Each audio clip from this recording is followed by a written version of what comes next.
بسم الله الرحمن الرحيم.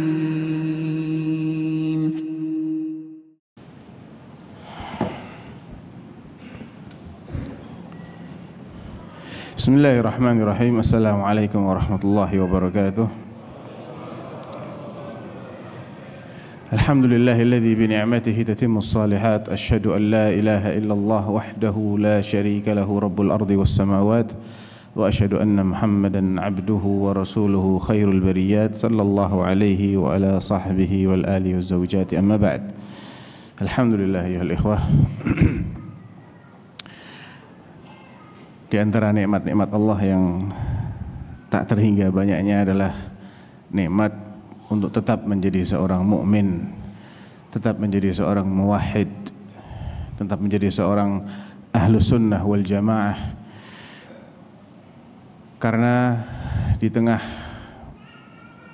banyaknya ujian-ujian yang menimpa kaum muslimin, yang menyerang akidah kaum muslimin, yang membelokkan banyak orang dari jalan yang benar, Allah masih menjaga segelintir umatnya ini untuk tetap berada di atas jalan Rasulullah sallallahu alaihi wasallam. Dan ini tentunya perlu kita jaga dengan menghadiri kajian-kajian seperti ini, yang di situ kita saling mengingatkan, bertawasau bil haq wa tawasau bis sabr. Ayyuhal ikhwah, barakallahu fikum. Malam ini kita insyaallah akan menelaah sebuah hadis Rasulullah sallallahu alaihi wasallam yang diriwayatkan oleh Al-Bukhari fi sahihihi min hadits Abi Hurairah radhiyallahu taala an. Qala Rasulullah sallallahu alaihi wasallam, dari Abu Hurairah katanya Rasulullah sallallahu alaihi wasallam bersabda, ta'isa 'abdud dirham, ta'isa 'abdud dinar, ta'isa 'abdul khamisati, ta'isa wa intakas, idza syika falan taqash. Di penggalan pertama dari hadis ini, Nabi sallallahu alaihi wasallam menceritakan tentang orang yang celaka, menjadi budaknya dinar, budaknya dirham, artinya budaknya dunia. Ta'isa wantakas, celaka dia dan terjungkir, kepalanya di bawah, kakinya di atas. Idza syika falan taqash, seperti orang yang tertusuk duri namun tidak bisa mengeluarkan durinya. Ini merupakan peringatan dan gambaran tentang orang yang diperbudak oleh hawa nafsunya, orang yang memperturutkan syahwatnya, entah itu syahwat harta atau syahwat yang lain, syahwat popularitas, syahwat kedudukan sosial di mata masyarakat, pengikut yang banyak. Idza syika falan taqash, seperti orang yang tertusuk duri kemudian tidak bisa mengeluarkan, tidak bisa mencabut durinya. Kemudian Nabi SAW menyebutkan yang sebaliknya, tuba li'abdin, dan ini yang menjadi fokus kita nanti malam ini. Tuba li'abdin akhidin bi'inani farasihi fi sabilillah. Dan alangkah beruntungnya seorang manusia, hamba Allah, yang memegang tali kekang kudanya berjihad fi sabilillah. In kana fil hirasati kana fil hirasah. Kalau dia ditempatkan oleh komandannya di bagian yang fungsinya untuk menjaga, berjaga-jaga, dia akan kerjakan tugas itu. Wa in kana fis saqati kana fis saqah. Dan kalau dia diposisikan di bagian belakang, bagian sweeping, misalnya ada milik pasukan yang tercecer, dia kumpulkan. Yang paling nggak dikenal, kalau di medan tempur itu paling yang nggak dikenal itu adalah bagian bagian belakang, bagian sweeping. Kana fis saqah. Dia akan kerjakan tugas itu. Saking gak dikenalnya orang ini, Nabi mengatakan apa? In ista'dzan lam yu'dzan lah. Hatta di mata komandannya dia gak dikenal. Sehingga kalau dia minta izin mau absen sebentar gak dikasih izin. Kenapa? Gak terlalu kelihatan jasanya, karena bukan orang-orang yang di barisan depan. Wa in syafa'a lam yusyaffa'. Dan kalau dia mengajukan syafaat nggak diterima juga, ya. Saking apa? Saking nggak dikenalnya dia. Tapi apa kata Nabi di awal? Tuba. Tuba itu adalah nama salah satu wadin fil jannah, salah satu lembah di jannah. Tuba li abdin akhidin bi'inani farasihi fi sabilillah, yang dia setia berjuang berjihad di jalan Allah semata-mata untuk menegakkan dinullah, bukan mencari popularitas. Sehingga saking tidak dikenalnya orang ini, ketika dia minta izin dia nggak dikasih izin, mau cuti nggak dikasih cuti, mau mengajukan permohonan ya yang itu membutuhkan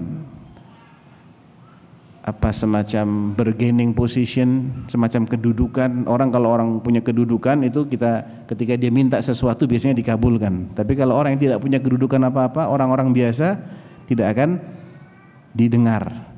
Ya. Oleh karena itu dari hadis ini Nabi SAW menjelaskan tentang betapa pentingnya untuk menjaga keikhlasan dalam berjuang, ya, walaupun perjuangan itu adalah perjuangan yang berat, yang membutuhkan pengorbanan. Namun ketika seseorang lupa untuk menjaga keikhlasannya, maka dia akan menjadi orang yang pertama kali disentuh oleh azab neraka. Sebagaimana dalam hadisnya Abu Hurairah yang lain, ya, perawinya sama nih, sama-sama Abu Hurairah. Di hadis yang lain beliau menyebutkan dari Nabi SAW, dan ketika menyebutkan hadis ini Abu Hurairah itu pingsan sampai 3 kali. Ya, belum selesai dibacakan hadisnya pingsan lagi. Siuman beliau mau bacakan hadisnya belum selesai pingsan lagi, sampai 3 kali. Saking beratnya. Kira-kira bagaimana bunyi hadis ini ayyuhal ikhwah? Bunyinya adalah thalathun aw awwal man tusa'aru bihimun nar thalath. Yang pertama-tama menjadi penyulutnya neraka itu ada 3 macam manusia. Dan ketiga macam manusia ini adalah orang-orang yang melakukan amalan-amalan yang besar semua. Yang pertama terkait dengan Al-Quran, ya, orang yang terkenal dengan hafalan Qurannya, kemerduan dia ketika membaca Al-Quran, yang tentunya ini adalah amalan yang besar. Ya, khairukum man ta'allama al-Qur'ana wa 'allamahu. Sebaik-baik kalian adalah orang yang mempelajari dan mengajarkan Al-Quran. Orang-orang yang diberi Al-Quran oleh Allah SWT kemudian dia rajin membacanya siang dan malam, itu adalah satu di antara 2 orang yang kita patut iri kepadanya, kan? Ya, la hasada illa fi ithnatain. Rajulun atahu Allahul Quran fakana yaqra'uhu ana al-laili wa ana an-nahar. Orang yang diberikan Al-Quran oleh Allah SWT lalu dia senantiasa membacanya siang malam, dibaca terus. Yang kedua adalah orang yang diberikan harta oleh Allah kemudian dia infakkan fisabilillah. Ini 2 orang yang kita disuruh iri, artinya kita disuruh meneladani jejak langkah mereka. Tapi sebaliknya ayuhal ikhwah, mereka-mereka yang amalannya ini luar biasa tadi, ketika lupa untuk menjaga keikhlasannya, maka justru menjadi yang pertama kali menjadi yang penyulut neraka pertama kalinya. Beliau menyebutkan yang pertama adalah rajulun qara'al Qur'an, Ketika orang ini mati, si qari'ul Quran ini, Allah menanyainya. Fa'arrafahu ni'amahu fa'arafaha. Allah mengenalkan, mengingatkan dia tentang nikmat-nikmat Allah kepadanya selama ini, dan dia pun mengakui semua nikmat tadi. Terus ditanya oleh Allah, dan Allah sudah tahu jawabannya apa, sudah tahu niatnya dia apa. Fima qara'tal Quran, buat apa kau rajin baca Quran selama ini? Qal qara'tul Qur'ana fika ya Rabb. Ya, aku membaca Quran untuk mencari keridhaanmu. Qala kadzabta, bohong kamu. Walakinnaka qara'tal Qur'an liyuqala qari' wa qad qil thumma umira bihi fasuhiba ala wajhihi thumma turiha fin nar. Lalu Allah perintahkan orang ini agar diseret dalam keadaan wajahnya tertelungkup, terus dicampakkan ke dalam neraka. Yang kedua adalah rajulun qatala fi sabilillah, ya, mujahid, seperti yang tadi kan.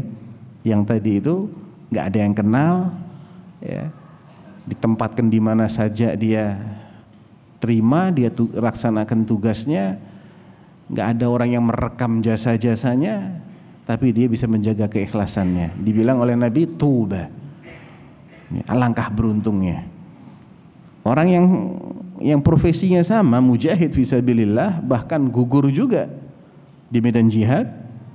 Ketika ditanya oleh Allah, sebelum ditanya Allah ingatkan dia, Allah tampakkan kepadanya nikmat-nikmat Allah terhadapnya selama ini, dan dia pun mengakui nikmat-nikmat tadi. Kemudian ditanya, buat apa kamu jihad fisabilillah?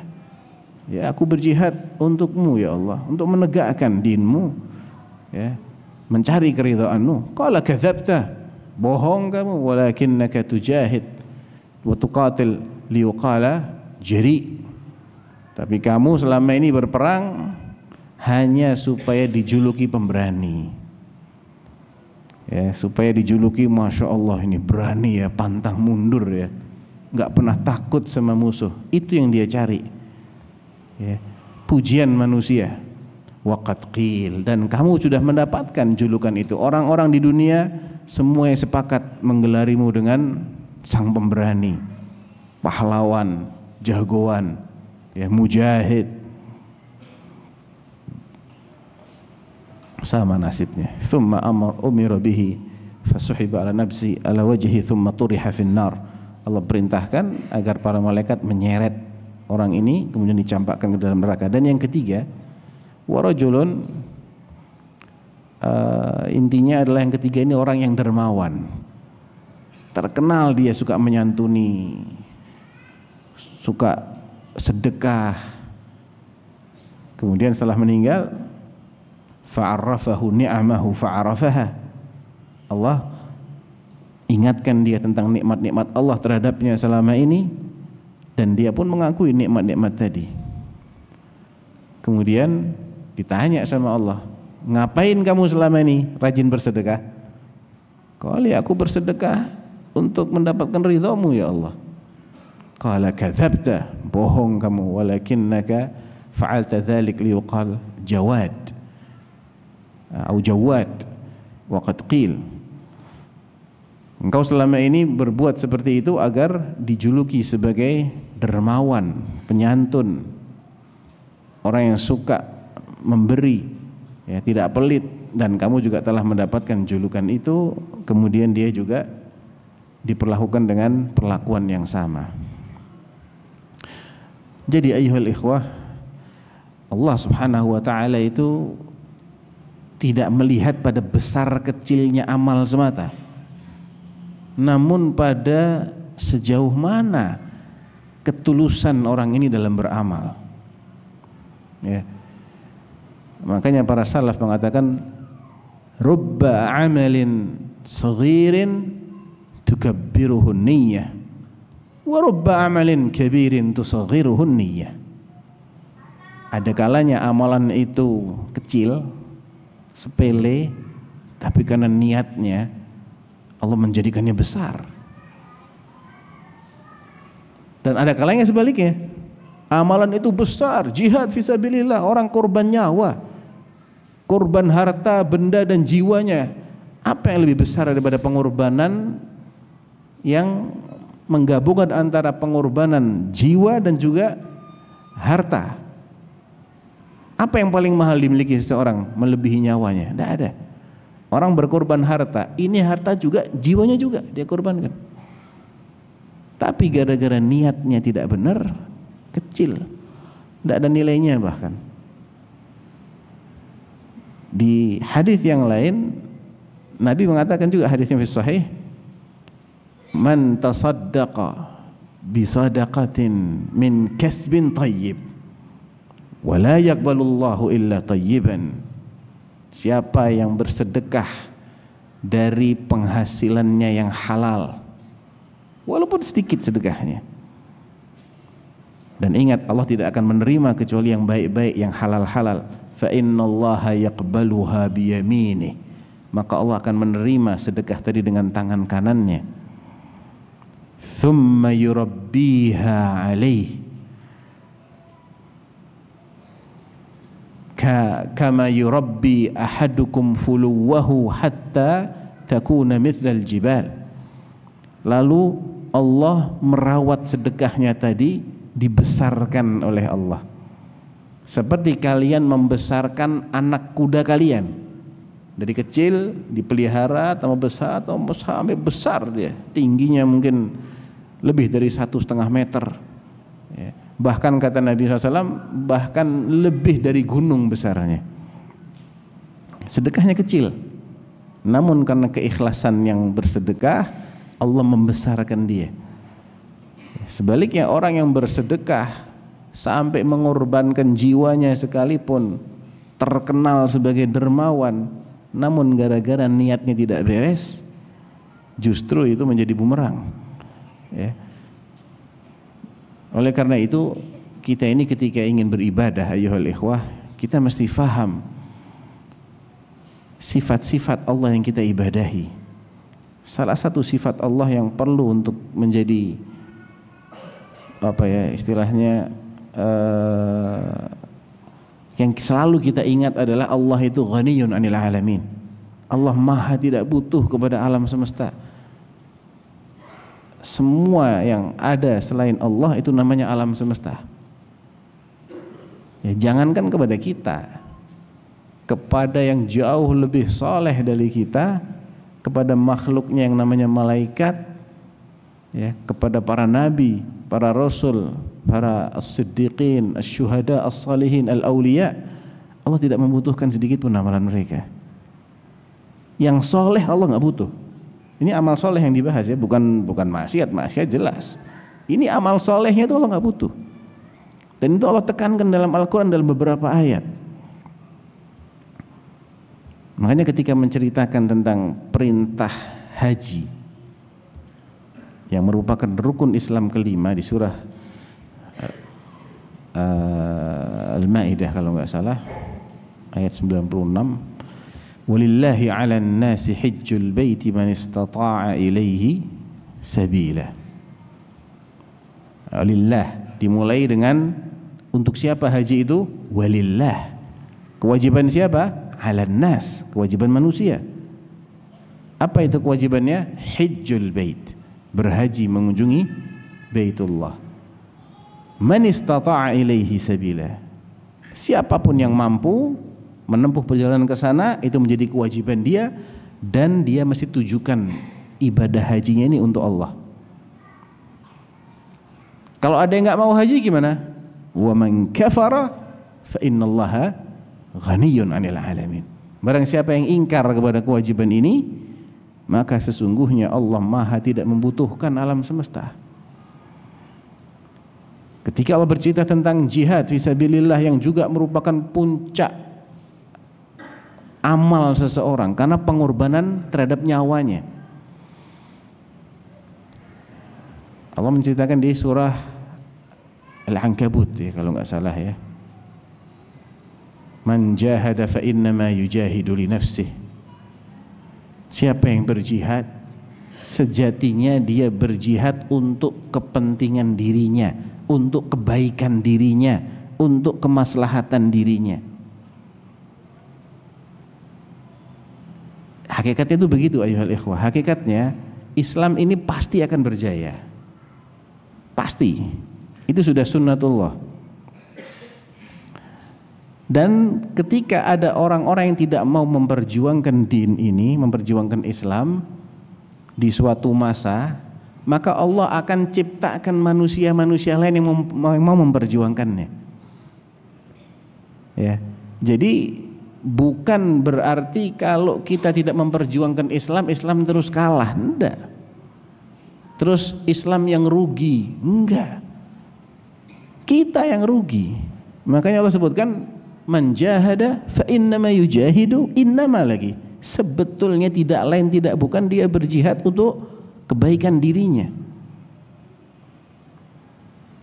Oleh karena itu di surah Al-Maidah ayat 54 Allah Subhanahu wa taala juga menjelaskan tentang betapa besar karunia Allah yang Allah berikan kepada orang-orang yang diberi kesempatan untuk memperjuangkan din ini. Ya. Kita renungi firman Allah di surah Al-Maidah ayat 54. Allah berfirman di situ, ya ayyuhalladzina amanu, wahai orang-orang yang beriman. Berarti kita nih semua nih dituju oleh ayat ini. Ya, semua yang ngaku beriman berarti ayat ini ditujukan kepadanya. Ibnu Mas'ud radhiyallahu anhu mengatakan, idza sami'tumullaha yaqul ya ayyuhalladzina amanu fa'ar'iha sam'ak fa imma khairun tu'maru bihi aw syarrun tunha anhu. Kalau kamu mendengar Allah mengatakan ya ayyuhalladzina amanu, maka pasang baik-baik telingamu. Dengarkan baik-baik, karena setelah itu ada kebaikan yang kau diperintahkan mengerjakannya, atau ada keburukan yang kau dilarang darinya. Enggak mungkin setelah ya ayyuhalladzina amanu kecuali salah satu dari dua ini, kebaikan yang kita diperintahkan ke sana atau keburukan yang kita dicegah, dilarang darinya. Nah, di sini Allah Subhanahu wa taala mengatakan may yartadda minkum an dinihi, kalau ada di antara kalian itu sampai murtad meninggalkan dinnya, apa yang akan terjadi? Islam kalah? Islam mundur? Enggak. Fasawfa ya'tillahu biqaumin, maka Allah nanti akan mendatangkan kaum yang lain menggantikan mereka-mereka yang murtad itu. Bagaimana sifat-sifat mereka yang menggantikan orang-orang yang murtad tadi? Yuhibbuhum, Allah mencintai mereka, wa yuhibbunah, dan mereka juga cinta kepada Allah. Azillatin 'alal mu'minin, mereka-mereka ini akan bersikap rendah terhadap sesama orang beriman, tidak menyombongkan diri, tidak sok di depan orang-orang beriman, tidak merendahkan sesama kaum mukminin. Sebaliknya a'izzatin 'alal kafirin, mereka ini merasa mulia ketika berhadapan di depan orang-orang yang kafir. Ya. Kemudian sifat yang kelima, yujahiduna fi sabilillah, mereka akan berjihad, berjuang, mengorbankan tenaganya, pikirannya, hartanya, waktunya, jiwanya, bahkan di jalan Allah dalam rangka berkhidmat untuk dinnya.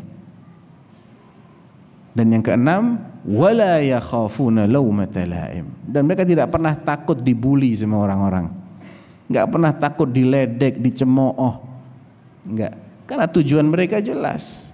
Tujuan mereka adalah ridhonya Allah Subhanahu wa taala. Mereka enggak akan pusing apa kata orang.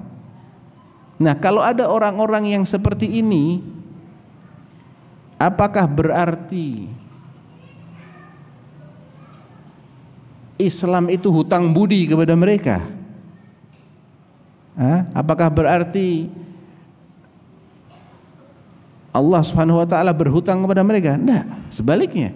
Dzalika fadlullah yu'tihi man yasha. Jadi kalau ada orang diberi kesempatan untuk menggantikan orang-orang yang tadi tidak mau, jangan-jangan bukan saja tidak mau memperjuangkan Islam, untuk bertahan sebagai muslim saja mereka tidak mau, apalagi untuk memperjuangkan Islam.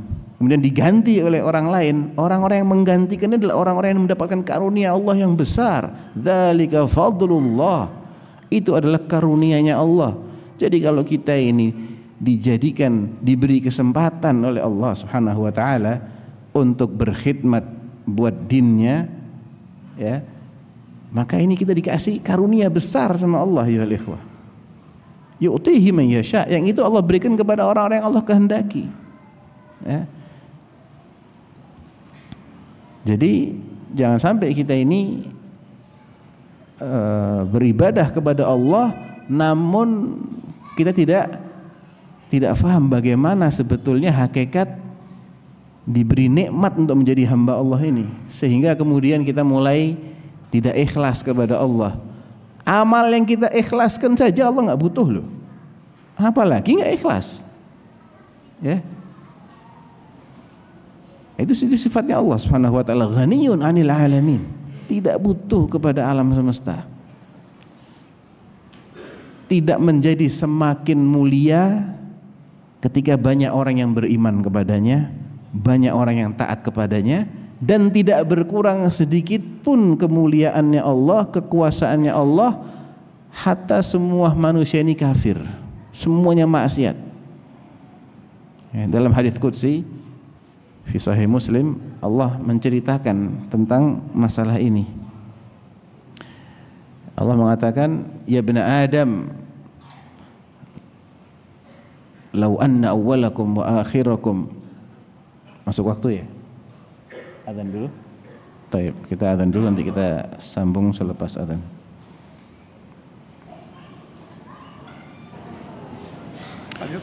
Baik.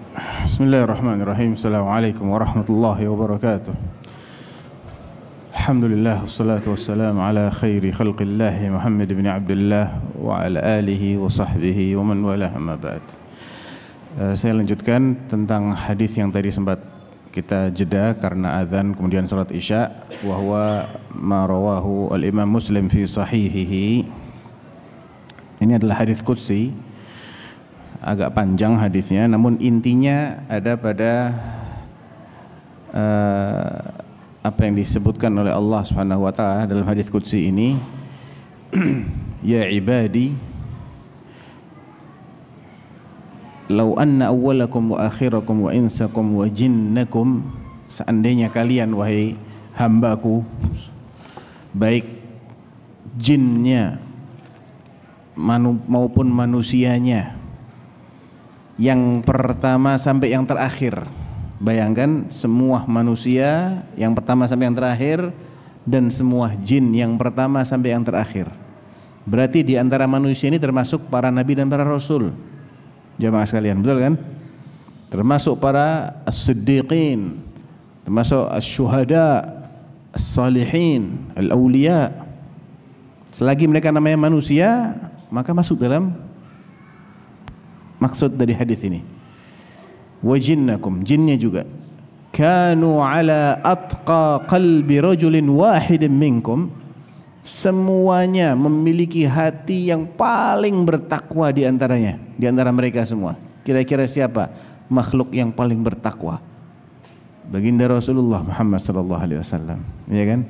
Seandainya semua manusia itu takwanya seperti Rasulullah, semua jin takwanya seperti Rasulullah, apa efeknya bagi Allah? Apakah Allah semakin mulia, semakin berkuasa, semakin terpuji? Allah mengatakan apa?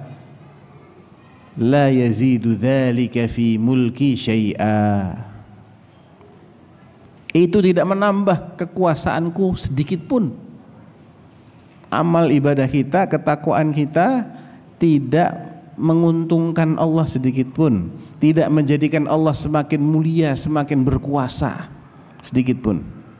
Walau anna awwalakum wa akhirakum wa insakum wa jinnakum kanu ala afjari qalbi rajulin wahidin minkum ma naqasa dzalika min mulki syai'a. Sebaliknya, seandainya kalian semuanya dari yang pertama sampai yang terakhir, jinnya maupun manusianya, hatinya adalah hati yang paling busuk, paling kafir, paling bejat. Bayangkan makhluk yang paling jahat di muka bumi ini siapa? Anggap semua manusia kayak gitu. Semua jin juga kayak gitu. Apakah itu merugikan Allah? Apakah itu menjadikan Allah berkurang kekuasaannya? Ma naqasa dzalika min mulki syai'ah. Tidak mengurangi kekuasaanku sedikit pun. Jadi Allah butuh enggak sama amal ibadah kita ini jamaah? Sama sekali enggak butuh. Yang soleh aja enggak butuh, apalagi yang kesusupan riya. Coba. Yang soleh itu enggak nguntungkan Allah sama sekali.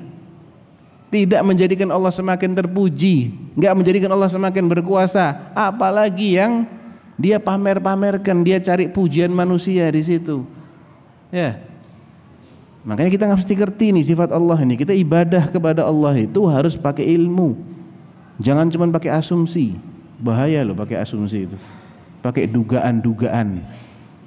Banyak orang menduga kalau dia itu banyak berkecimpung di bidang dakwah, banyak sedekah, banyak nolong orang, dia berjasa untuk agama ini. Salah. Allah SWT mengatakan di surah Al-Hujurat, qalatil a'rabu amanna.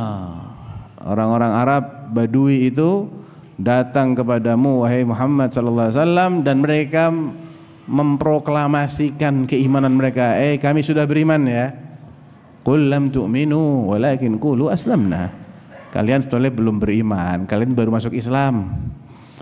Ya. Kemudian beberapa ayat berikutnya Allah mengingatkan kembali tentang klaimnya mereka ini yang merasa sudah banyak berjasa dengan menjadi seorang muslim. Yamunnuna 'alaika an aslamu. Mereka ini mengungkit-ungkit di hadapanmu jasa mereka karena telah masuk Islam. Tuh kan, setelah kami masuk Islam, Islam jadi berkembang, dakwah jadi makin luas. Qul la tamunnu 'alayya islamakum. Jangan kalian ungkit-ungkit keislaman kalian itu seakan-akan kalian ini berjasa kepada Islam dan Islam utang budi sama kalian. Rasulullah utang budi dengan masuk Islamnya Anda. Balillahu yamunnu 'alaikum an hadakum lil iman. Justru Allah yang berhak ngungkit-ngungkit nikmat hidayahnya itu untuk kalian. Kan bisa aja dialihkan ke orang lain hidayah itu. Toh Islam akan jaya kok dengan kita atau dengan yang selain kita. Betul kan? Janji Allah itu akan diganti dengan yang lain. Di ayat yang lain lagi Allah juga mengatakan hal yang senada dengannya di akhir surah Muhammad, surat ke-47 ayat paling akhir. Ha antum haula'i tud'auna litunfiqu fi sabilillahi faminkum may yabkhal. Kalian itu kenapa kok kayak mereka-mereka yang ketika diajak untuk berinfak fisabilillah ada di antara kalian yang bakhil, pelit, sayang untuk mendermakan hartanya fisabilillah. Dikiranya kalau dia pelit terus Islamnya mundur, nggak jadi berjaya, kalah. Apa kata Allah? Wa man yabkhal fa innama yabkhalu an nafsihi. Siapa yang bakhil sejatinya tidak lain tidak bukan dia itu bakhil untuk dirinya sendiri. Wallahul ghani wa antumul fuqara. Justru Allah yang maha kaya dan kalian semua yang maha fakir yang selalu butuh sama Allah. Allah enggak butuh sama kita.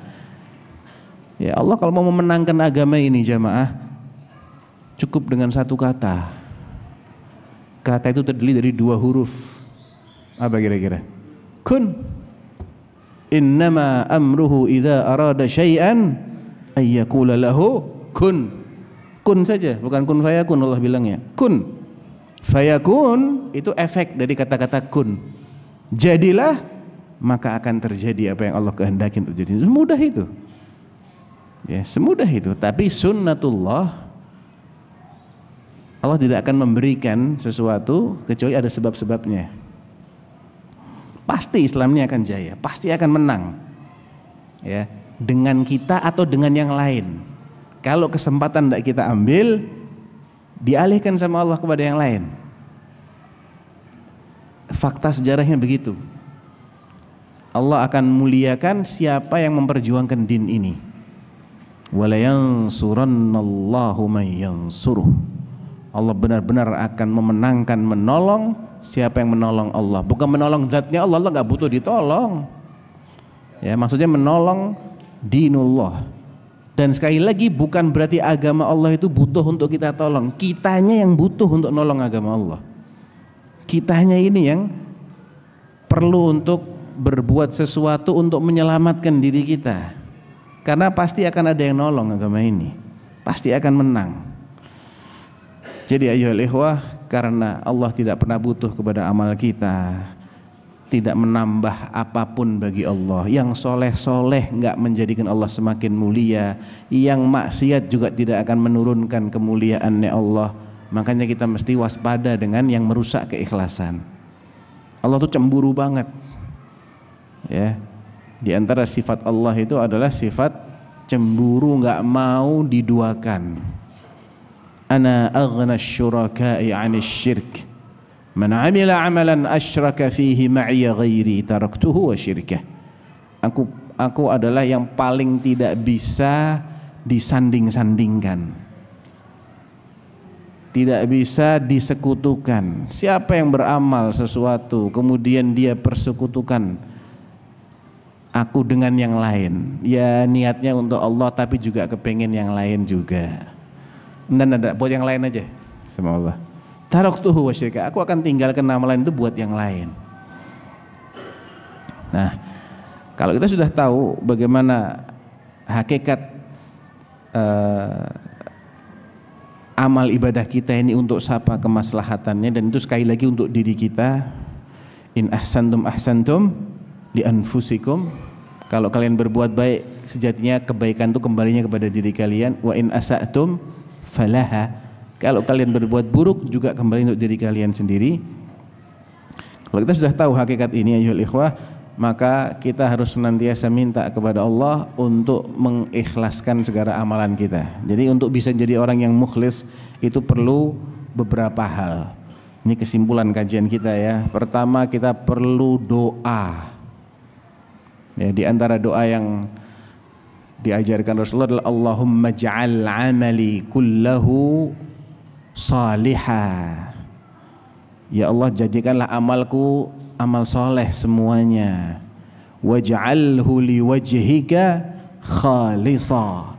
Dan jadikanlah amal solehku itu benar-benar mencari wajahmu. Jadi doa, perbanyak doa. Kalau nggak hafal bahasa Arabnya, doa pakai bahasa Indonesia, pakai bahasa Sunda, pakai bahasa apapun, Allah bisa faham bahasa kita. Ya, perbanyak doa, minta supaya keikhlasan kita ini dijaga. Yang kedua, ayyuhal ikhwah, amalan itu biasanya ada yang nggak bisa kita sembunyikan, ada yang bisa kita sembunyikan. Yang nggak bisa kita sembunyikan, amalkan aja. Nggak usah tutup-tutupi, emang kita nggak bisa sembunyikan amalan-amalan yang merupakan syiar Islam, seperti sholat berjamaah bagi laki-laki di masjid. Kalau antum mau sembunyi-sembunyi nggak ke masjid akhirnya, malah jadi syubhat ini. Fulan ini muslim bukan, nggak pernah kelihatan Jumatan, nggak pernah kelihatan sholat 5 waktu, rumahnya sebelah masjid, jadi syubhat. Nggak usah disembunyi-sembunyikan, antum amalkan aja. Tapi ada amalan lain dari jenis yang sama yang kita diperintahkan untuk menutupinya, yaitu yang sholat-sholat sunnah. Ya kan? Khairu sholatir rajuli fi baitihi illal maktubah, kata Nabi. Sebaik-baik sholat seseorang adalah di rumahnya kecuali yang wajib, di masjid sholatnya. Sedekah, ada sedekah wajib seperti zakat. Zakat juga jangan disembunyi-sembunyikan. Orang kelihatan kaya tapi nggak pernah kelihatan bayar zakat, itu nanti jadi fitnah juga buat dia. Emang ini sesuatu yang dia harus bayarkan, harus diserahkan. Tapi ada sedekah lain yang kita bisa sembunyikan. Nah, perbanyak amalan-amalan ibadah yang memang tidak diharuskan untuk kita tampakkan, perbanyak yang sifatnya rahasia antara kita sama Allah saja. Kalau harus melibatkan orang lain, maka minta dia untuk merahasiakan seumur hidup kita. Perbanyak yang kayak gitu, jamaah. Karena kalau nggak ada yang lihat, kalau bisa rahasia nggak ada yang tahu kecuali Allah dan kita, itu yang paling baik. Puasa juga gitu. Ada puasa wajib, puasa Ramadan. Ya harus puasa kalau Ramadan. Masa puasa Ramadan nggak kelihatan puasa, terang-terangan makan. Fasik ini namanya ini. Cari perkara ini. Tapi ada puasa sunnah yang bisa disembunyikan. Ya, wa kana ba'dus salaf, sebagian salafus saleh itu merahasiakan puasa sunnahnya dia hatta dari istrinya. Terus piye caranya, Ustaz? Dia pura-pura. Dia sudah niat puasa. Pagi-pagi dia minta roti sama istrinya. Minta roti mah. Oh, dipikirnya buat sarapan nanti. Dibawa pergi keluar rumah, sampai di luar kasihkan orang lain. Tetap buat dia puasa. Ya. Ada yang untuk menutupi kalau dia sedang puasa, dibasahi bibirnya biar nggak kering. Ya kalau di Makkah, di Madinah, di Jazirah Arab sana kan hawanya kering, sehingga bibir itu akan kelihatan kering. Kalau di sini kan lembab ya, mungkin nggak perlu dibasahi bibirnya, nggak apa-apa. Jadi intinya dia sengaja tidak menampakkan kalau dirinya sedang puasa, dan itu bisa dia lakukan sampai bertahun-tahun. Ada yang kalau lagi sholat khusyuk, kemudian dia nangis, terus dia merasa ada orang yang memperhatikan, dia pura-pura sisi buang ingus, biar nggak dikira nangis, tapi dikira sedang sentrak-sentruk karena pilek, bukan karena nangis. Jadi itu hal-hal yang kita masih diberi kesempatan untuk menyembunyikan, kita sembunyikan. Mau itu sifatnya puasa sunnah, sedekah sunnah, sholat sunnah, ya. Ini akan menjaga keikhlasan dalam beramal itu. Tapi jangan terus cerita-cerita. Udah rahasiakan aja, diam aja sudah. Pendam itu, cukup Allah yang tahu. Ya, kalau memang itu ikhlas lillahi ta'ala, nggak akan terluput catatannya. Ya benar, ada makanya dalam penghujung hadits qudsi tadi, setelah menceritakan bahwasanya ketakwaan semua jin dan manusia tidak menambah kekuasaan Allah, kemaksiatan mereka juga tidak mengurangi kekuasaan Allah. Allah ceritakan lagi berikutnya, seandainya mereka yang pertama sampai yang terakhir, jinnya plus manusianya ngumpul di sebuah lapangan, bayangkan ya, maha kayanya Allah ini, mereka semua ngumpul di sebuah lapangan dan serempak memanjatkan permintaan mereka kepada Allah, dan di detik yang sama dikabulkan semuanya oleh Allah. Terus Allah jatuh miskin? Sama sekali tidak. Ma naqasa dzalika mimma indi illa kama yanqusul mikhyatu idza udkhilal bahr. Itu semua setelah aku memenuhi permintaan serempak semua jin dan manusia sekaligus tadi, tidak mengurangi kekayaan yang ada di sisiku, kecuali seperti berkurangnya air laut kalau diambil pakai jarum. Air laut, saudara-saudara sekalian, diambil pakai jarum. Air di gelasnya sih kita pakai ambil jarum nggak kelihatan berkurangnya, apalagi air laut. Nah, diambil pakai tong nggak kelihatan berkurang, apalagi cuman pakai jarum. Setelah itu baru Allah menutup hadis qudsi ini dengan mengatakan, ya bani Adam, innama hiya a'malukum uhsiha lakum. Wahai manusia sekalian, sejatinya itu semua adalah amal perbuatan kalian yang aku catat untuk kalian. Faman wajada khairan falyahmadillah.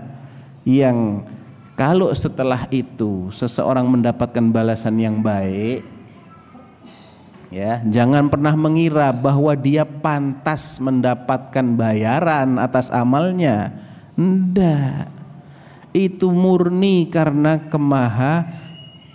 dermawanan Allah, karena kemurahan hatinya Allah Subhanahu wa taala. Kan Allah enggak pernah butuh sama sekali sama amal kita.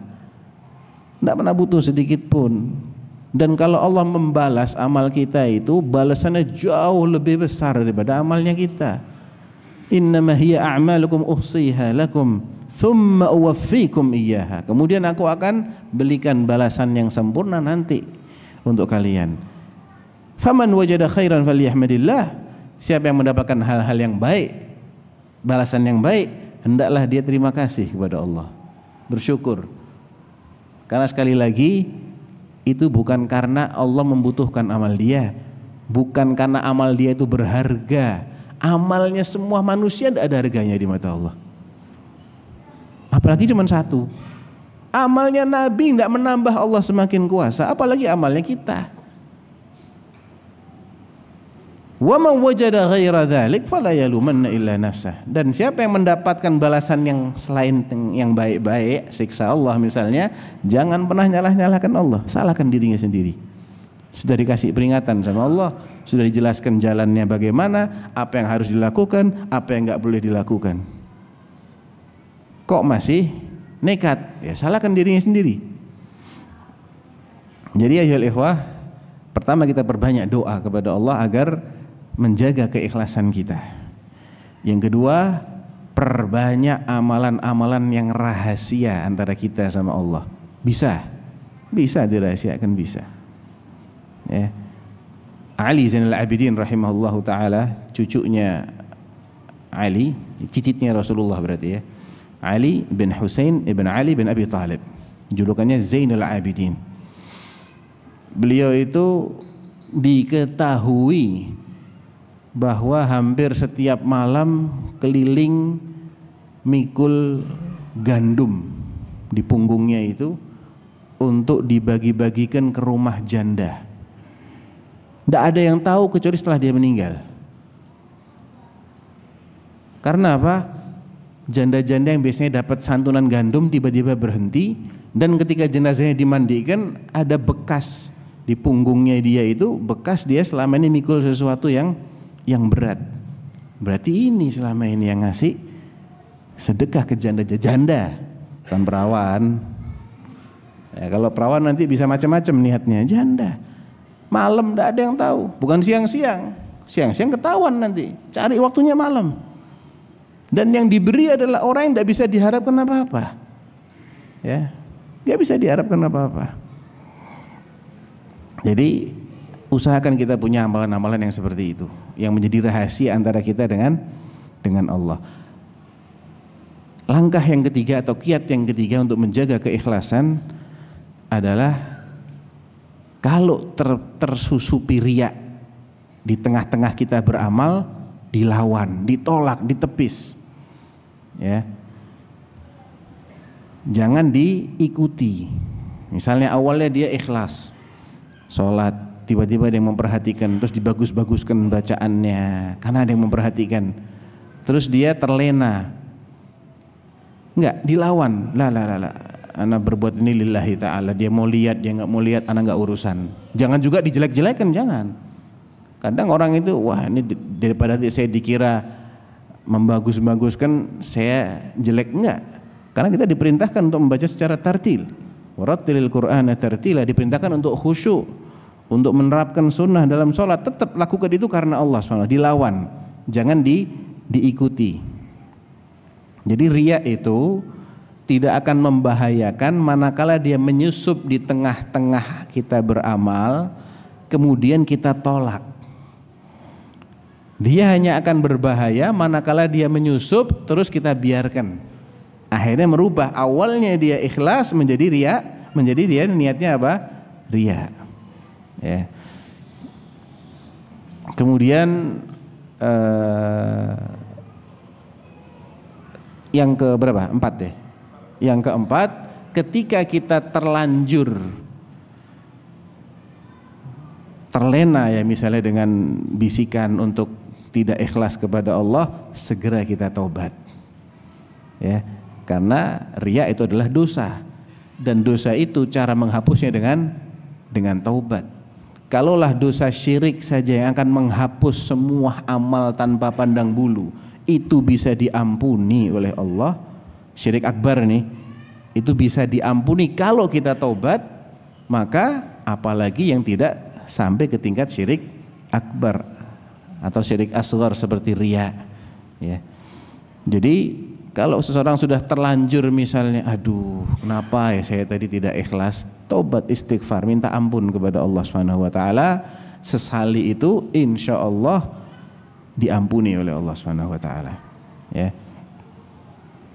Jadi itu beberapa poin yang perlu kita jadikan sebagai pedoman kita agar kita bisa senantiasa ikhlas lillahi ta'ala, ya. Dan ikhlas itu bukan berarti kita tidak boleh dipuji. Kata Nabi SAW, kalau seseorang itu beramal lillahi ta'ala kemudian ada orang yang muji, itu tidak berarti dia kemudian, wah berarti selama ini saya riak cari pujian. Enggak. Tilka ajilu busyral mu'min, itu adalah kabar gembira yang Allah segerakan bagi seorang mukmin. Yang penting niat awalnya apa, ya, niat awalnya apa. Taib, mungkin itu jemaah inti dari kajian kita malam hari ini. Berikutnya ada pertanyaan, insyaallah 8 ini ya. Taib, insyaallah ada hadiah buku 8 eksemplar ya buat kuis nanti. Pertama pertanyaannya, Allah mengenal hambanya dengan keikhlasan. Keikhlasan hambanya untuk menjaga keikhlasan tersebut, seorang hamba harus apa agar keikhlasan tersebut terjaga? Tadi sudah kita sebutkan ya. Yang pertama, rajin-rajin berdoa, minta kepada Allah untuk menjaga keikhlasan kita. Yang kedua apa jamaah? Memperbanyak amalan-amalan yang bisa kita sembunyikan, ya, yaitu amalan-amalan yang sifatnya sunnah. Yang ketiga, kalau riya itu menyusup, ya kita lawan, jangan kita ikuti. Insya Allah tidak akan membahayakan. Yang keempat, kalau sudah terlanjur riya, segera bertaubat. Baik. Mohon penjelasannya, amalan apa yang harus kita lakukan agar kita dikenal Allah dan malaikat? Udah Allah aja cukup, gak usah malaikat masuk ke sini. Ntar riak lagi sama malaikat. Ya udah mesti malaikat nyatet gitu loh. Udah mesti nyatet dia, nggak ada yang luput. Tenang aja, ma yalfidhu min qaulin illa ladaihi raqibun atid. Taib. Ya agar kita dikenal Allah, semua amal soleh kita yang benar-benar soleh ya, artinya yang mengumpulkan dua syarat. Pertama ikhlas, yang kedua ittiba, sesuai dengan sunnah Rasulullah, itu akan dikenal oleh Allah, ya. Innama hiya a'malukum uhsiha lakum. Semua itu adalah amal kalian yang aku catat. Allah mengenali kita walaupun kita sudah lupa sekalipun, Allah enggak lupa. Ya, wa ma kana rabbuka nasiyya. Sama sekali Allah Tuhanmu tidak pernah lupa. Kitanya mungkin lupa pernah ngamalkan. Ya, tapi kalau ikhlas Allah enggak lupakan. Walaupun kita menganggap itu amalan yang sepele, belum tentu itu sepele di mata Allah. Makanya orang yang hadithul bitaqah ya, kalau antum pernah dengar hadithul bitaqah alladzi rawahu ashabus sunan bi isnadin sahih, innallaha, apa istilahnya, Allah akan memanggil salah seorang hambanya di hadapan segenap umat manusia. Dipanggil maju gitu, orang-orang menyaksikan dia. Kemudian Allah fayuqarriruhu bidzunubihi. Allah nyuruh dia atau awal hadisnya agak lupa.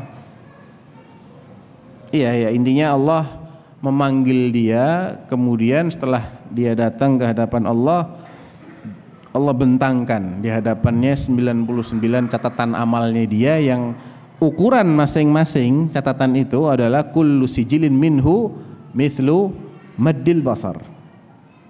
Buku yang panjangnya kali lebarnya itu seperti sejauh pandangan mata kita. Itu nggak mustahil loh ya buat Allah ya. Antum nggak pernah lihat tapi nggak mustahil. Ya, karena Allah Maha Kuasa berbuat sesuatu itu nggak mustahil. 99 lagi jumlahnya. Dan itu isinya dosa. Jadi orang ini sudah pasrah sudah. Ditanya sama Allah, ya abdi, atunkiru min hadza syai'an? Adakah di antara dosamu yang tertulis di sini yang kau ingkari? Qala la ya Rabb, tidak ada ya Allah. Ditanya lagi, adzalamaka katabatil hafizun? Adakah para malaikat yang kutugaskan untuk mencatat setiap gerak-gerikmu itu berbuat zalim sama kamu? Sehingga menulis apa yang tidak kau perbuat atau menambah-nambah. Kamu cuma sekali ditulisnya 2 kali misalnya. Qala la ya Rabb, enggak juga ya Allah. Ngaku dia berarti. Taib fama udhruk. Terus alasanmu berbuat dosa sebanyak ini apa? Enggak ada alasan ya Allah. Ditanya lagi, hal laka indana hasanah? Kamu ingat enggak? Adakah satu aja kebaikanmu yang pernah kau perbuat? Tak ingat juga dia. Qala la ya Rabb. Tak ingat, udah ketakutan kali ya. Qal bala innalaka indana hasanah.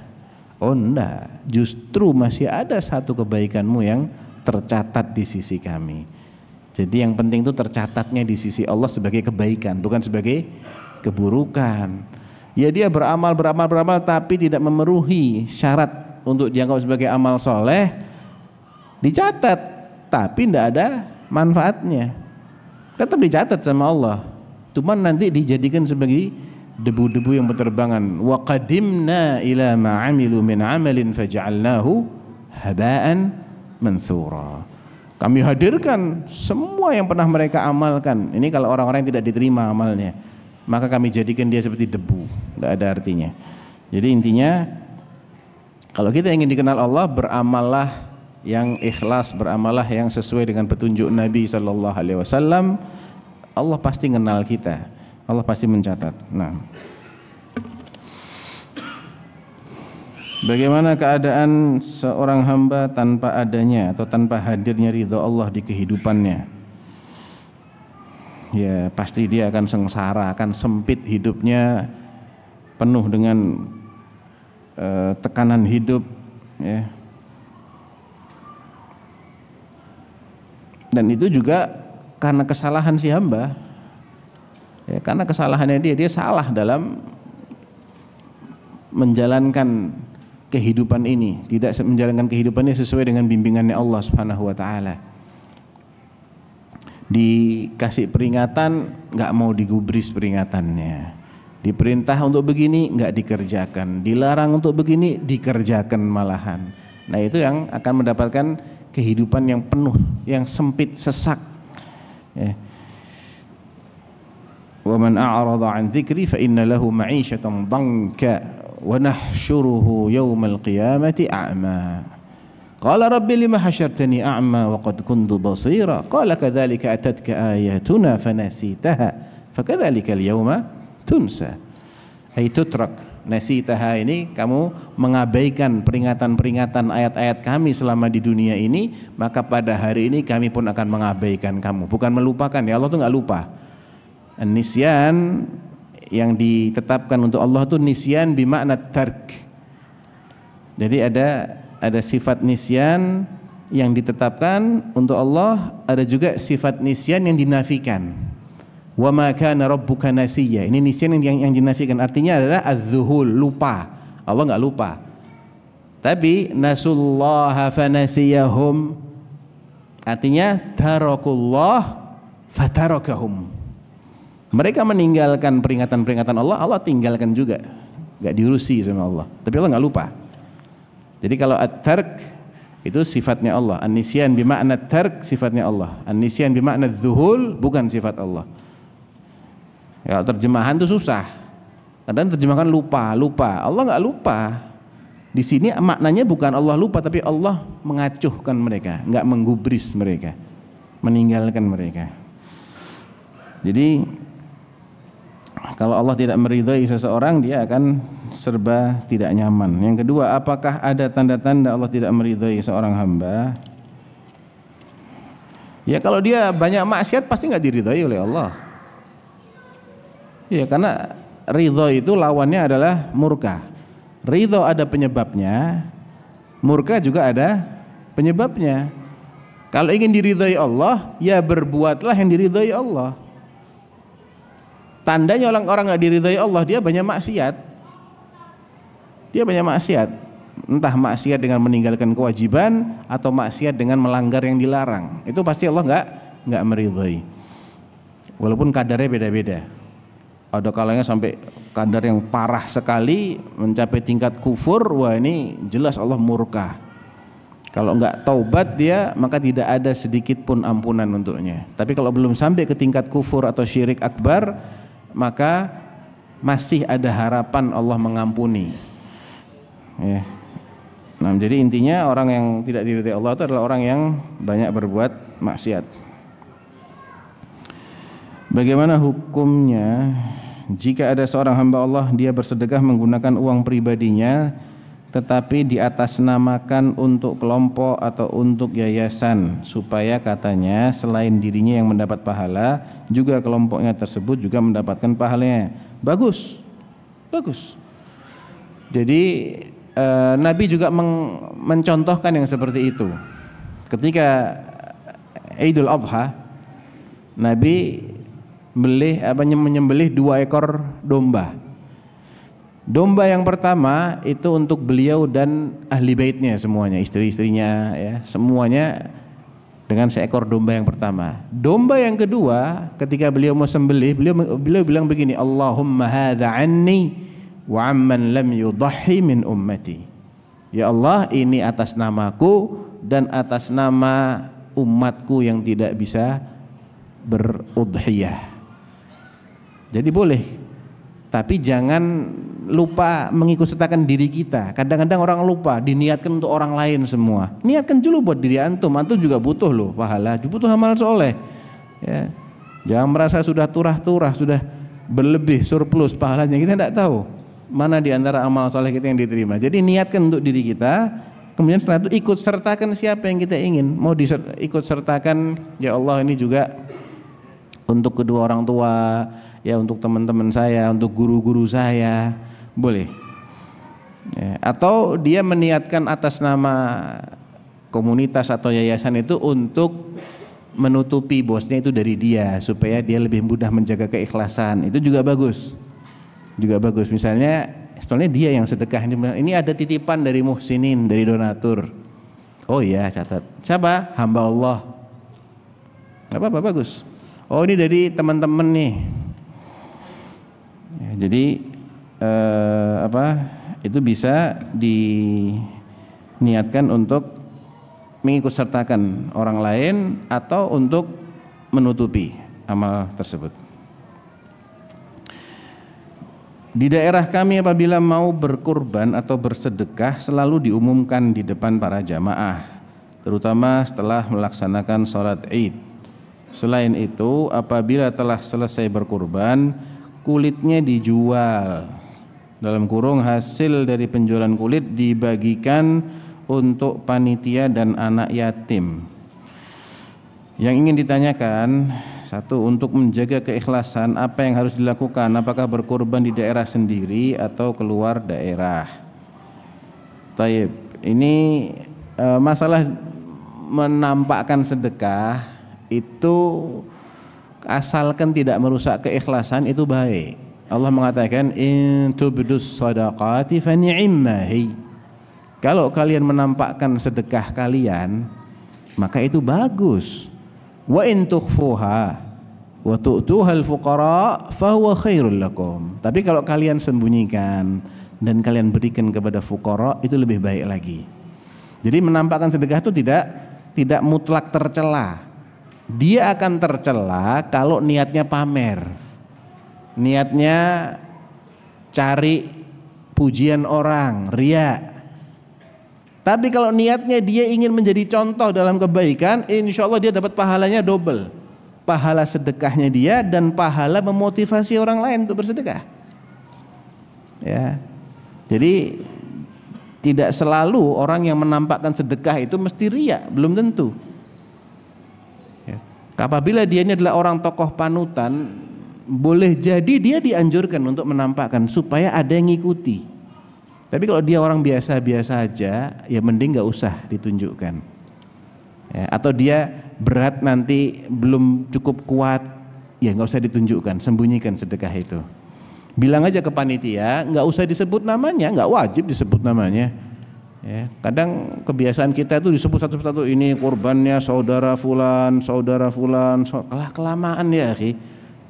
Khalas antum sebagai wakil, pahalanya tercatat di sisi Allah. Tidak perlu disebut satu persatu namanya. Nggak ada kewajiban sama sekali. Itu hanya sunnah. Ya.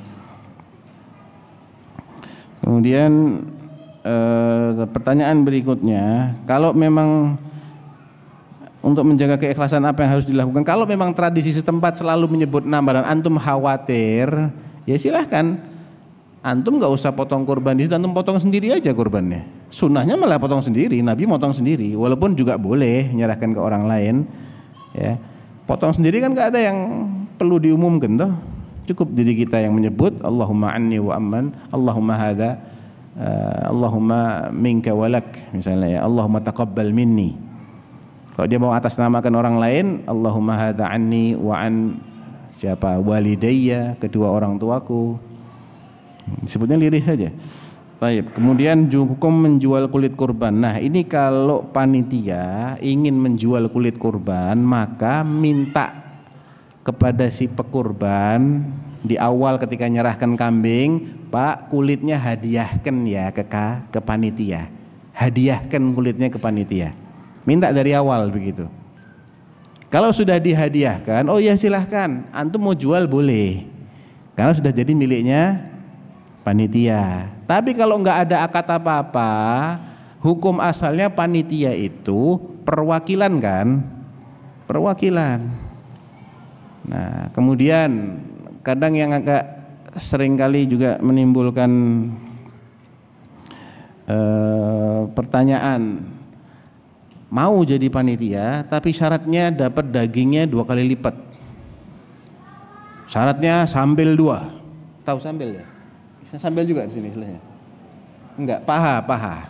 Ya, sambel itu istilahnya. Boleh jadi panitia, saya nggak minta bayaran, tapi jatah saya paha 2. Sama aja mas, gitu loh. Daripada begitu, ini bukan daripada itu bukan berarti boleh begitu, enggak boleh. Itu sama dengan dia minta bayaran yang diambilkan dari hewan kurban. Nabi SAW dalam hadis riwayat Bukhari mengatakan kepada Ali bin Abi Thalib, ya, Ali bin Abi Thalib meriwayatkan, amaranin Nabiyyu sallallahu alaihi wasallam an aquma ala budunih. Aku diperintahkan oleh Nabi untuk ngurusin unta-unta beliau. Walaupun konteksnya ini adalah hadyu, tapi babnya sama dengan udhiyah. Dalam kitab-kitab fikih itu babul hadi wal adhahi. Satu bab itu. Jadi perlakuan terhadap hewan hadyu yang untuk haji itu, haji tamattu atau haji qiran maupun udhiyah, itu perlakuannya banyak kesamaan. Di antaranya adalah Ali radhiyallahu anhu diperintah oleh Nabi untuk ngurusin unta-unta yang beliau niatkan sebagai hadyu, 100 ekor ketika haji wada. Padahal wajibnya cuma 1/7 ekor. Nabi ngasihnya berapa? 100. Wa amarani an atasaddaqa biluhumiha wa juludiha wa jilaliha. Dan Nabi juga memerintahkan aku untuk menyedekahkan dagingnya, kulitnya, bahkan kalau unta itu, khususnya unta hadyu jamaah, itu dikasih kain untuk menutupin badannya. Karena mungkin selama proses dikirim atau dibawa oleh jamaah haji dari daerah masing-masing itu, biar kalau kena pohon berduri nggak lecet, dikasih kulit namanya jilal. Hatta bukan kulit, kain untuk nutupin badannya. hatta itunya suruh bagi-bagikan sama Nabi. Ya. Wa alla u'til jazzara fi jizaratiha minha syai'a. Dan aku juga diingatkan oleh Nabi, jangan kau berikan tukang potong itu upah yang diambilkan dari daging hewan kurban atau hewan hadyu. Jangan upahnya itu dibayar berupa bagian dari hewan kurban. Apapun itu, mau kulit, mau daging, mau kepala, atau mau kainnya itu. La, nahnu nu'tihi min indina. Kami akan bayar secara terpisah, nggak ngambil dari hewan kurban. Nah ini penting jamaah. Ya, jangan jadi panitia, karena jazar itu tukang potong yang motong daging kecil-kecil, atau yang ikut nyembeli, atau yang ikut ngulitin, yang bungkusin, itu semuanya namanya jazar. Jadi nggak cuma jagal saja, panitia yang motong-motong itu juga masuknya jazar. Kalau dia mau jadi panitia, syaratnya dia dapat double sama dengan dia minta bayaran. Jangan begitu. Terus solusinya bagaimana? Yang nitip kurban ke masjid atau ke yayasan untuk dikelola, diurusin dan dibagi-bagikan, bilang, Pak, ini ada ongkos potong ya. Kalau kambing serah kesepakatan aja 50.000 per ekor. Ah, ini buat panitia. Jadi terpisah.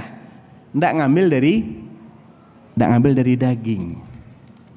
Karena pada dasarnya panitia ini imma dia itu wakil, sukarela, atau dia itu bayaran. Kalau bayaran nggak boleh diambilkan bayaran dari hewan kurban, harus dipisahkan. Nanti dari duitnya itu silakan dia mau beli kambing lagi, mau dipotong bareng-bareng, nggak apa-apa. Ya. Atau tadi misalnya kulit, yang sering jadi pertanyaan itu kulit mau buat apa? Kita nggak bisa ngurusin kulit. Ya udah minta aja kepada yang berkurban, Pak, ini kulitnya buat masjid ya. Oh ya silahkan. Nah setelah dihadiahkan ke masjid, silahkan dijual karena sudah menjadi miliknya masjid. Tapi kalau belum, maka ini berarti titipan, kita disuruh bagi-bagi, suruh menyedekahkan, nggak boleh dijual. Ya. Baik.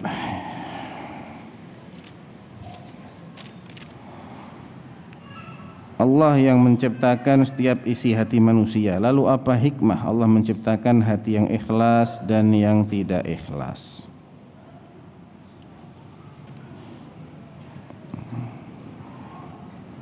Apa hikmahnya?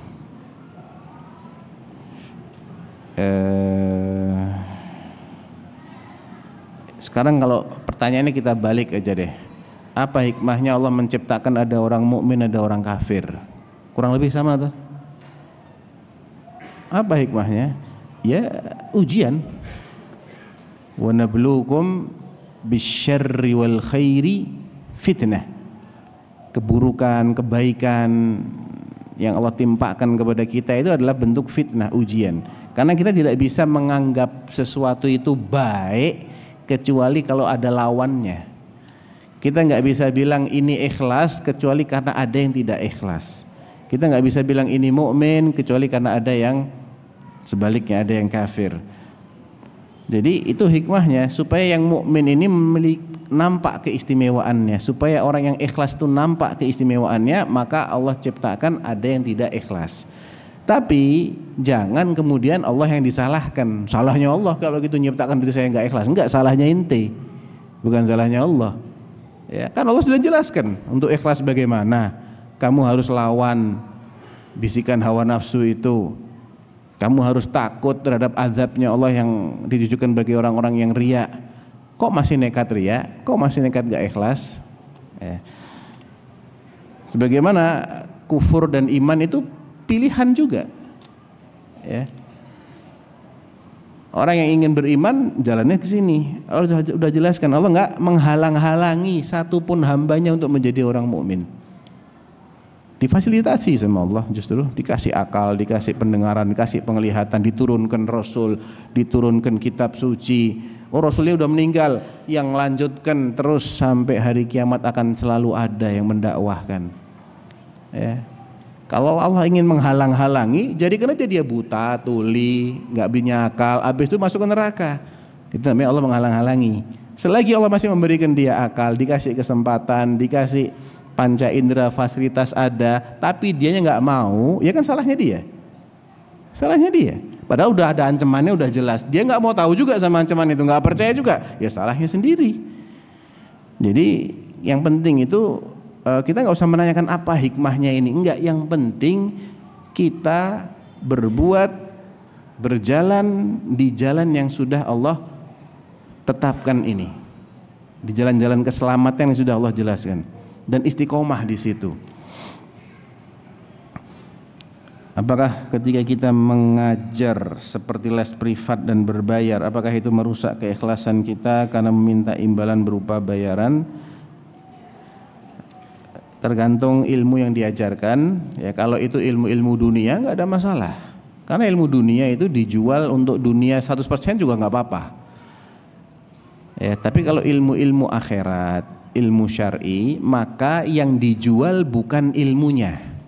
Yang boleh dijual bukan ilmu, tapi manfaat dari ilmu itu. Contoh, ngajarin baca Al-Quran, itu kan manfaat.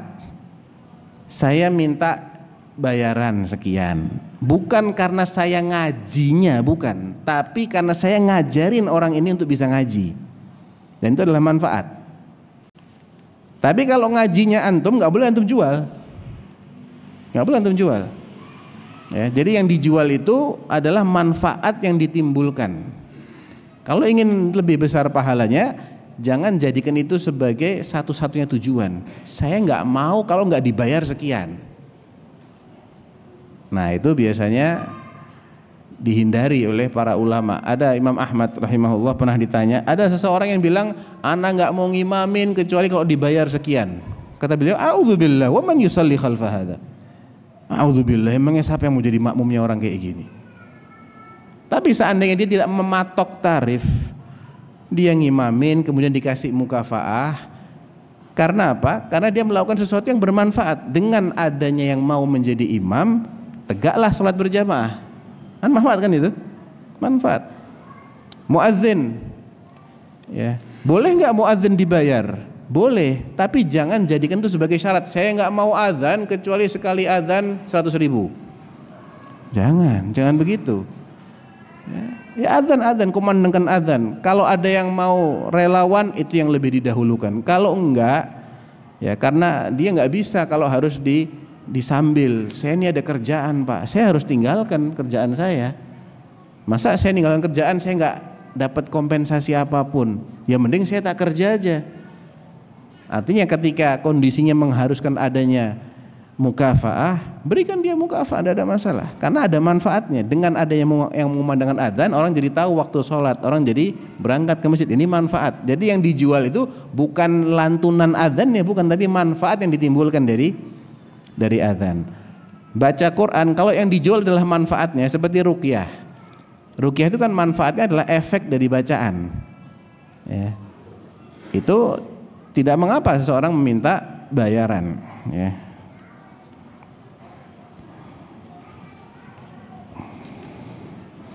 Mana yang lebih penting, belajar tahsin atau tata bahasa Arab, nahwu mungkin maksudnya ya, supaya lebih fokus karena umur ana sudah kepala 6, masya Allah. Kalau masih bisa kepala 6 belajar tata bahasa Arab, masya Allah, bagus itu. Jadi gini, ilmu itu ada yang fardu ain, ada yang sunnah atau fardu kifayah. Ya, fardu ain itu adalah yang berkaitan, kalau berkaitan dengan Al-Quran ya, itu adalah membaca surah Al-Fatihah, menghafalkan dan membacanya dengan baik dan benar.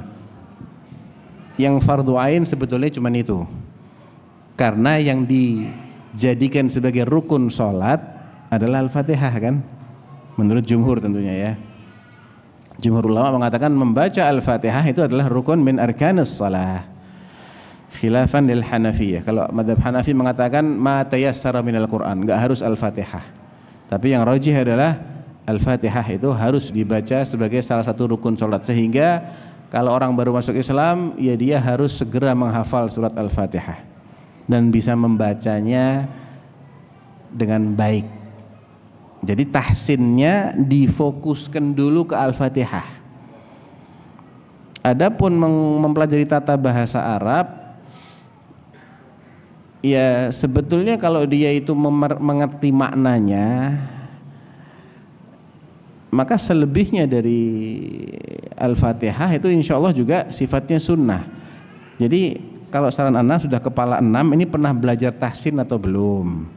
Kalau dia sudah bagus bacaannya, namun dia nggak faham sama sekali, tapi dia sudah punya bacaan-bacaan yang dia hafal dengan baik dan dia juga bisa membaca dengan tartil, maka silahkan dia belajar tata bahasa Arab supaya ketika dia membaca itu dia bisa menghayati.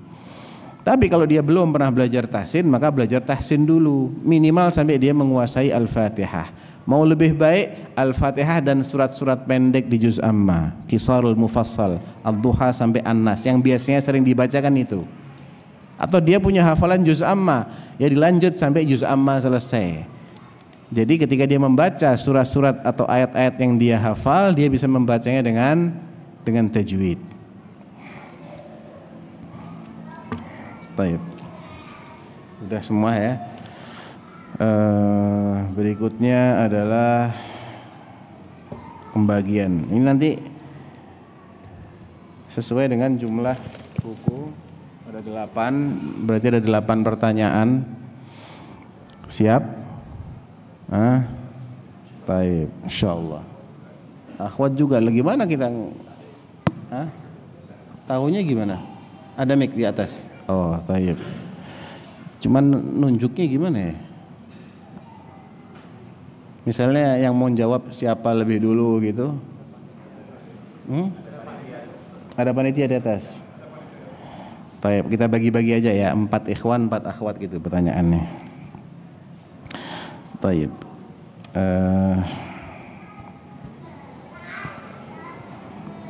Untuk ikhwan dulu,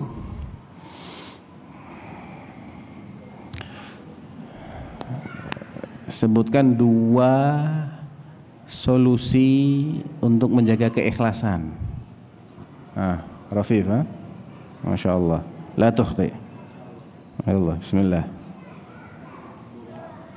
Kathratud doa, memperbanyak doa untuk yang jelas jawabnya.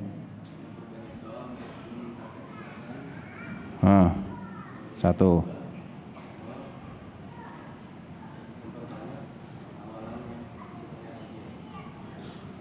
Taib. Ahsan, barakallahu fiik. Taib. Untuk yang akhwat, pertanyaannya sama tapi jawabannya 2 yang berbeda. Ya. Tadi yang pertama adalah memperbanyak doa untuk menjaga keikhlasan. Yang kedua memperbanyak amalan yang dirahasiakan. Apalagi 2 yang tersisa. Silahkan panitia memilih siapa yang angkat tangan lebih dulu. Langsung suruh jawab.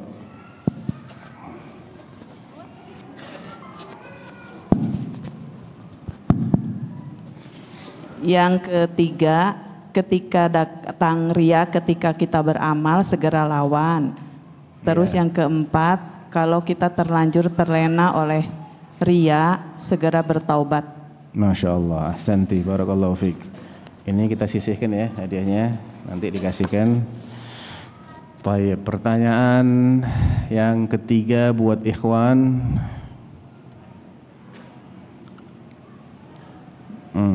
Hadis qudsi yang ana sebutkan tadi itu, siapa nama sahabat yang meriwayatkan dan di kitab apa? 2 pertanyaannya.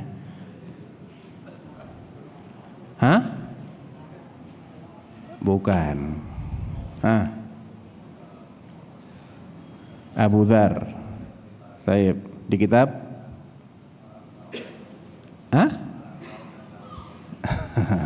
Iya, betul lah, nggak apa-apa. Sebetulnya bukan itu kitab hadisnya. Pilih ya, Sahih Bukhari, Sahih Muslim, Sunan Abu Dawud, At-Tirmidzi atau Nasai atau Ibnu Majah. Ahsan, Sahih Muslim, barakallahu fiik. Baik, jadi sahabatnya Abu Dzar Al-Ghifari, hadisnya dalam Sahih Muslim. Baik, buat akhwat.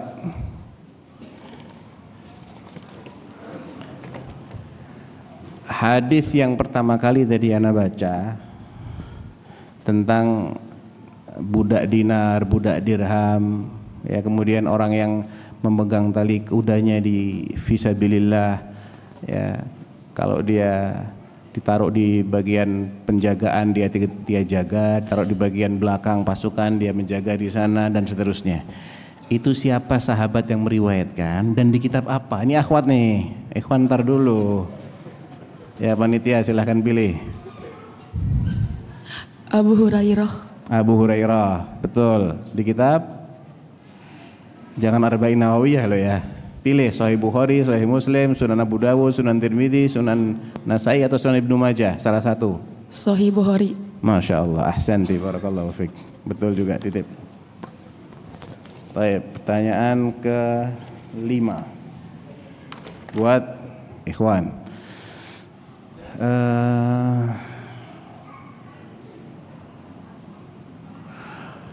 Kapan seseorang itu dianjurkan untuk menampakkan sedekahnya? Nah, agak keras ya. Nggak kedengeran suaranya, kurang keras. Kasih mic.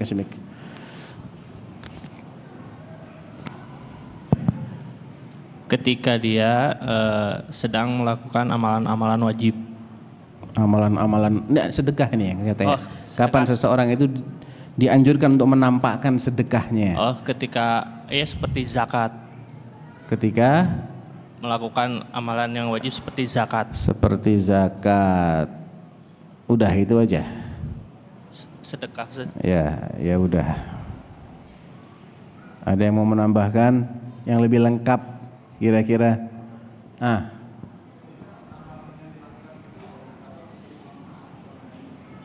Manfaat kepada orang lainnya apa maksudnya?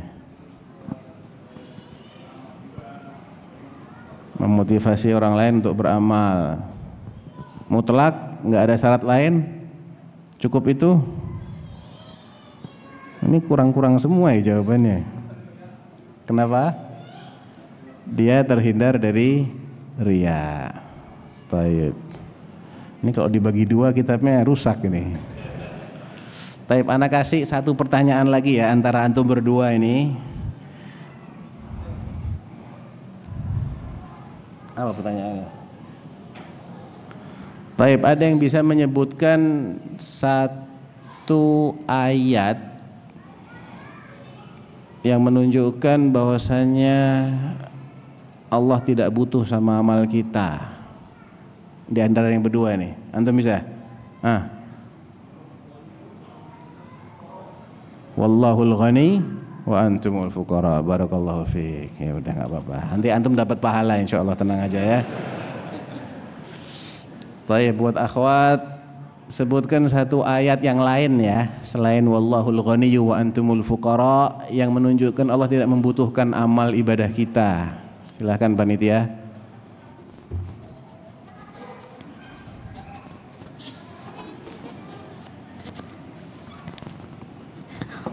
Wallahu ghaniyun 'anil 'alamin. Wallahu ghaniyun, sebetulnya bukan wallah ya. Tapi fa innallaha ghaniyun. Fa innallaha ghaniyun 'anil 'alamin. Tayyib, la bas. Itu tentang apa itu ayatnya, tahu enggak? Kaitannya dengan apa itu? Enggak tahu, enggak apa-apa. Wallahu a'lam. Ada yang tahu kaitannya dengan apa? Rukun Islam kelima. Ya, walillahi 'alan nasi hajjul baiti man istata'a ilaihi sabila wa man kafara fa innallaha ghaniyyun 'anil 'alamin. Taib. Pertanyaan yang ke-7. Pertanyaan yang ke-7. Taib.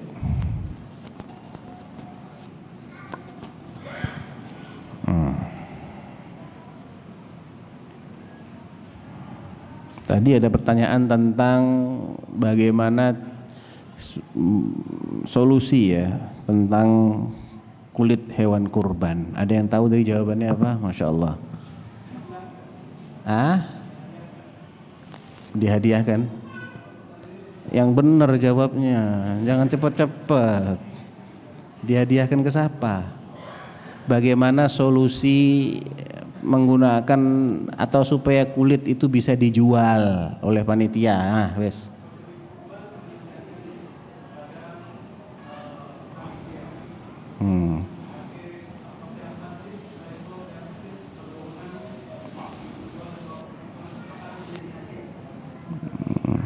Ya wes, nggak apa-apa wes. Ini panitianya minta tolong dihibahkan ya gitu loh. Kalau dia nggak ngasih kan nggak bisa juga. Harus panitia ngasih tahu, Pak, tolong ini kulitnya kasihkan panitia ya. Taib. Nah buat akhwat nih, sekarang buat akhwat sana ya. Ini yang buat ikhwan ini. Terkait dengan apa tadi pertanyaan?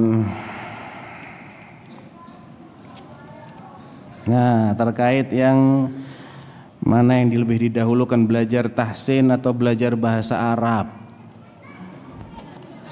Siapa yang bisa merinci jawaban ini? Kapan dia belajar tahsin? Ini buat akhwat nih, Pak. Buat akhwat.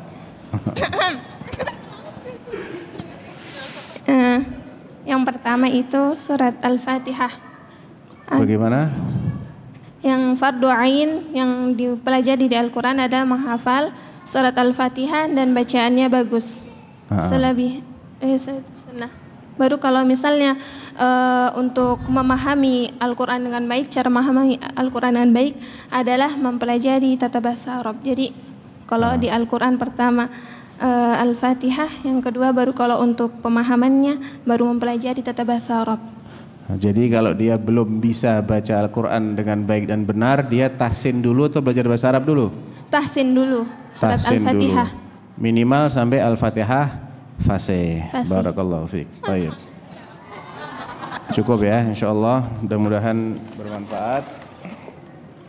Insyaallah nanti kalau kajian lagi, ana bawain hadiah lagi insyaallah. Ya. Kita cukupkan sampai di sini. Allahumma ij'al ijtima'ana hadha ijtima'an marhuma wa tafarruqana min ba'dihi tafarruqan ma'suma wa la taj'al fina wa la ma'ana wa la bainana syaqiyan wa la mahruma wa akhiru da'wana alhamdulillahi rabbil alamin. Assalamualaikum warahmatullahi wabarakatuh. Jazakumullahu khairan.